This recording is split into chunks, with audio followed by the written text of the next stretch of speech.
एक गांव में सुरेश नाम का एक किसान रहा करता था। उसके पास एक छोटी सी जमीन थी जिसमें वह खेती किया करता था।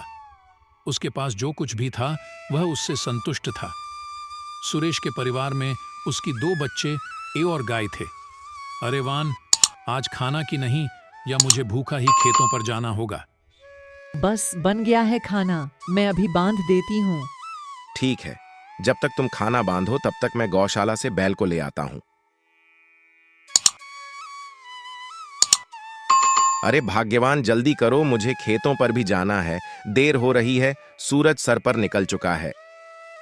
हाँ, वह कल गर्मी ज्यादा थी तो पहले आज पूरा खाना खाना, इसके बाद ही पानी पीना। हाँ, यह लीजिए अपना खाना और समय निकाल कर पूरा खाना खा लेना। कल इसमें 2 रोटी वापस आई थी।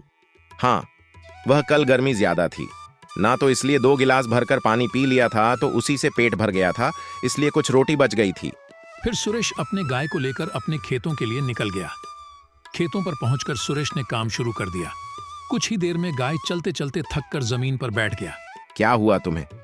तुम ऐसे क्यों बैठ गए? लगता है तुम थक गए हो। अब तुम भी बहुत बूढ़े हो चुके हो ना, और इतनी कड़ी धूप में तुम चल चलकर थक गए होंगे। चलो कोई नहीं, तुम यहीं पर आराम करो, बाकी का खेत में जोत लेता हूं। फिर सुरेश अकेले ही खेत जोतने लगता है। खेत जोतने के बाद भोला अपने बैल को लेकर घर चला जाता है। गीता, आज खेतों पर हमारा बैल थक कर गिर गया था। अब उसकी खुराक पहले से और ज्यादा करनी होगी, वह बहुत कमजोर हो गया है। अजी, खुद के खाने का तो ढंग से ठिकाना नहीं है। अब इस गाय को कहाँ से खिलाए? आप इस गाय को बेच क्यों नहीं देते?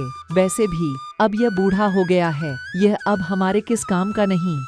मैं इस गाय को नहीं बेचगा, मैंने छोटे से इसको अपने बेटे की तरह पाला है। यह भी हमारे परिवार की तरह है। अब यह बूढ़ा हो चुका है तो इसकी इस स्थिति पर मैं इसको बेच दूं, ऐसा कभी नहीं हो। ऐसे अगली सुबह फिर सुरेश खेतों पर अपने गाय के साथ निकल जाता है। सुरेश खेतों का सारा काम निपटा करके घर को जाता है।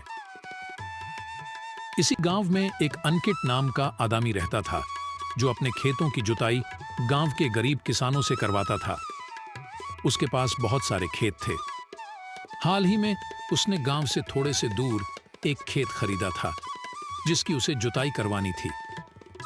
अगली सुबह अंकित सुरेश के खेतों के पास से गुजर रहा था। तभी वह सुरेश को खेतों में काम करते हुए देखता था।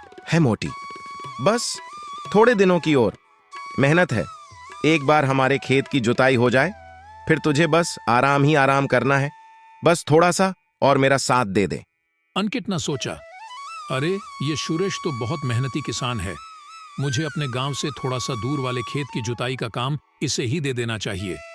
ऐसा सोचकर अंकित न सुरेश को आवाज लगाता है और सुरेश को बुलाता है, जरा इधर आना। फिर सुरेश जाता, फिर अंकित बोलता है, मुझे तुमसे कुछ काम है। अभी हाल ही में मैंने नया खेत खरीदा है जो गांव से थोड़ा सा दूर है। क्या तुम उस खेत की जुताई कर पाओगे? मैं तुम्हें इसके 3,000 दूंगा। ठीक है अंकित जी, मैं आपका खेत जोत दूंगा। बताइए, मुझे कब से आपका खेत जोतना होगा? तुम कल सुबह से ही खेत की जुताई पर लग जाना। इस तरह अगली सुबह सुरेश अपने गाय के साथ अंकित जी के खेतों पर जुताई के लिए चला जाता है और वहां जुताई करता है। वहां की जमीन थोड़ी सख्त थी, इस वजह से सुरेश और उसकी गाय को ज्यादा मेहनत करनी पड़ रही थी। सुरेश बोला, अरे ये जमीन तो बहुत सख्त है, बहुत मेहनत लग रही है इसकी जुताई में। ये अंकित साहब ने मुझे कहां फंसा दिया।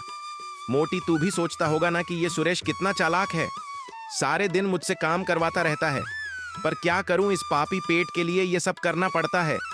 अगर यह नहीं करूंगा तो मैं अपना और तेरे पेट को कैसे भरूंगा? खेत जोतने के बाद सुरेश अपने बैलों के साथ घर चला जाता है। फिर गीता पूछती है, क्या हुआ, जोत दिया जमींदार साहब का खेत? हाँ गीता, जोत दिया है और आधा रह गया है, कल तक पूरा हो जाएगा। चलिए, अच्छा है, इससे कुछ पैसे तो आएंगे घर में। हाँ गीता, इस बार मैंने सोचा है कि अंकित साहब के पास से जो पैसे आएंगे उससे मैं गौशाला की मरम्मत करवाऊंगी। गौशाला में जगह जगह से छेद हो गया है जिससे बारिश में छत से पानी टपकता है। हाँ ठीक है जी, आप अपनी गौशाला की सबसे पहले मरम्मत ही करवा लेना, हम बाद में अपनी देखेंगे। अगली सुबह सुरेश अपने गाय के साथ अंकित जी के खेतों को जोत रहे थे कि तभी उनका हल खेतों में अटक जाता है। सुरेश बोला, ये हल कैसे अटक गया? आखिर क्या चीज है जो यहाँ इस हल को अटका रही है? सुरेश जब थोड़ी खुदाई करता है तो देखता है कि वहां तो एक पुराना संदूक है। सुरेश ने संदूक को बाहर निकाला और खोल कर देखा। उसमें बहुत सारे सोने के सिक्के थे। सुरेश ये देखकर बहुत खुश होता है और वह संदूक को लेकर अपने घर चला जाता है। फिर गीता बोली, जी इतने सारे सोने के सिक्के, ये तो बहुत ही सुंदर दिख रहे हैं। हम तो अमीर हो गए, अब हमें किसी चीज की कमी नहीं रहेगी। इन सोने के सिक्कों को बेचकर हम अपनी सारी जरूरतें पूरी कर सकेंगे। सुरेश बोला, अन भगवान, इसे हम लोग अपना पूरा कर्ज दे देंगे। उन पैसों से सुरेश ने अपनी झोपड़ी को हटाकर एक सुंदर सा घर बनवाया। ऐसे कुछ महीने बीत जाने के बाद सुरेश की फसल भी अच्छी पककर तैयार हो गई। सुरेश ने सारी फसलों की कटाई की और उन फसलों को बेचकर काफी अच्छा मुनाफा कमाया। अब सुरेश का नाम गांव के अमीर परिवारों में आता था। अपनी मेहनत और ईमानदारी के वजह से सुरेश ने वह सब कुछ हासिल किया जो एक अच्छा जीवन व्याप करने के लिए जरूरी होता है। अगर आपको वीडियो अच्छा लगा तो कार्टून ड्रीम 17 को सब्सक्राइब करें। Thanks for watching.